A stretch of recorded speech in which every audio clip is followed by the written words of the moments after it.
bass player walks in right now. He's in. How you doing, man? Yeah. Hi, everyone. This is Ray Luzier, and I play for the band Korn.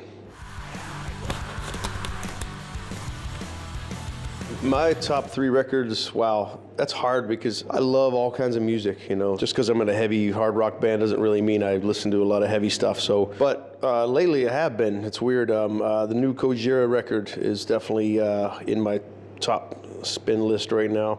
The new 9 Inch Nails EP, I think I'm a big fan of too. I've been a fan of Trent Reznor's work for many, many years, so anything new he puts out, I'd like to check out. I'm not sure the name of the record, but I'm into this band called Mute Math for the last year or so. Armistice, sorry, I'm not pronouncing it right. But I really like Mute Math because they're proggy, but they have pop melodies, and it's very appealing to me, you know. If you guys ever heard of them, Mute Math, check it out. It's really good stuff. The top place I'd always want to be is home with my kids. I have a 2-year-old and a 6-year-old and a great, amazing wife. So that's always my dream place and my salvation, you know, to go back to. But I love the road, you know, I do. And I've been touring for probably 22, 23 years now. So you get to see a lot of the same places over and over again. So now you get to know them and you actually make friends all over the world. And touring life is a great place. I love coming to Europe. Germany's definitely one of my favorite places to visit. I love Japan. I've been to Japan probably more than any other country on the planet. I think coming up at the end of this summer will be my 32nd trip to Japan. So yeah, I go there a lot. I used to teach at music schools over there 3 times a year. I just love the work ethic they have. They have a great appreciation for music, especially American music. With this band, I got to go to some really odd places that you don't normally go to, like Dubai and South Africa. And another cool thing about my job is you rock out all over the world, and no matter what color you are, no matter what language you speak, music brings everyone together, and that's a very amazing thing. Probably gonna go of all time just because I'm so not hip on the new movies out. I'm so bad right now. I'm into comedy movies, you know, and planes, trains, and automobiles. And people will laugh at that, but it's one of those movies I've seen it so many times. I could probably say every single line of every word and annoy you by watching it with me. Steve Martin, John Candy, 2 of my favorite comedians on the planet. Way back is Pulp Fiction. I love that movie. I love the diverseness of it and how wacky it is and so just out there. And it's just a great, great movie. I like music documentaries a lot, and Dave Grohl's Sound City has a special meaning to me because my first record I ever recorded in Los Angeles when I moved to LA from Pittsburgh was at Sound City. So I got to use that Neve board that he took home, and I was 19 at the time. And so when I saw that, when he put that movie out, that was just like, you know, very emotional because all those ginormous artists got to record there, and then to have that, all those people come back and record on that board at Dave Grohl's 606 studio. So if you haven't seen that yet, go definitely buy the soundtrack and watch the movie.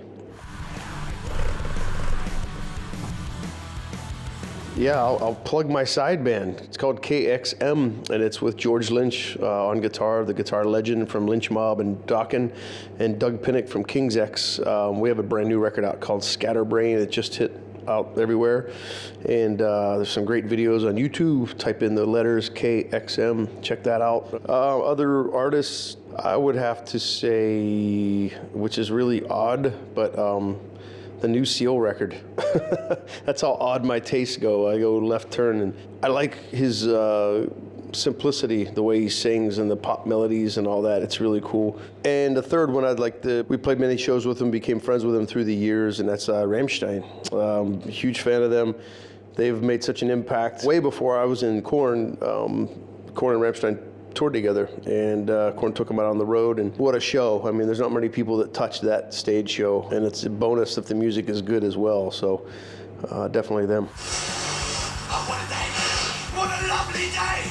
As far as actors and actresses, currently on my mind, I had the honor to fly over on Mr. Johnny Depp's plane to Tokyo recently. I've always been a fan of his work, and then getting to know the guy and know what kind of person he is and how great of a musician he is. I always knew he played guitar, and I knew he moved to LA to play guitar, but once I got to play with a lot of legendary people with him, from Jeff Beck to Joe Perry from Aerosmith, Robert and Dean DeLeo from Stone Temple Pilots, and just to be on stage with him and share that week out there, it made me like him even more. So I really respect his work a lot. Again, I'm into more comedian kind of actors and actresses.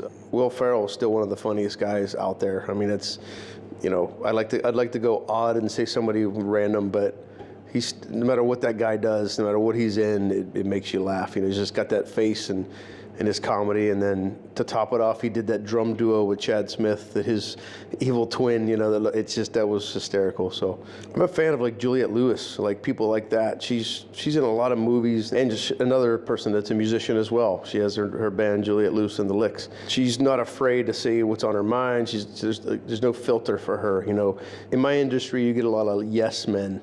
There's not a lot of people that speak their mind and tell the truth. You know, because they never want to insult somebody or hurt someone's feelings. And so I like people like her that just cut and dry. I'm really proud of the new Korn record, Serenity of Suffering. Please go get that if you don't have it already. I just listened to the vinyl before I came, and vinyl sounds so different than the CD. I love it, you know. But I'm very proud of that record. So anything off of there, and if I had to pick a song, I just listened to Insane, the title track. It's just when it comes on and it kicks in, it's one of my favorite newer songs that you know I'm a part of and that I played on. My new band KXM, the record's called Scatterbrain, and I'm really proud of the way it came out. We did all 13 songs in 12 days, and we had no preconceived riffs or notions or anything. We booked studio time.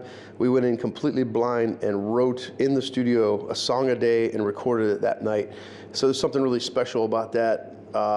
Not to over-rehearse or overthink or anything like that. The song Scatterbrain, the first one off the record, I'm really happy the way it came out. I just listened to one of my older records the other day, and it's called Army of Anyone. It has Robert and Dean DeLeo from Stone Temple Pilots and Richard Patrick from the band Filter. And it's about 10 years old now, and I just popped it in because I haven't listened to it in a couple years. And wow, I was pleasantly surprised, because I'm my worst critic. I don't like listening to a lot of my records, especially the older ones. You always think you can do better. You know, records are too permanent. A live show is that moment. Yes, people YouTube and they tape, but records to me are very permanent. So the studio recordings are a much more critical situation. There's very few records of mine I can pop in and listen to, but there's a song called Goodbye that I actually have a drum solo at the end of the song in the band Army of Anyone, and you can still get it on iTunes. And I listened to that the other day, and I got a smile on my face, so that's good, because usually I'm like, usually I'm making this face. Oh, I should have did that again. Oh,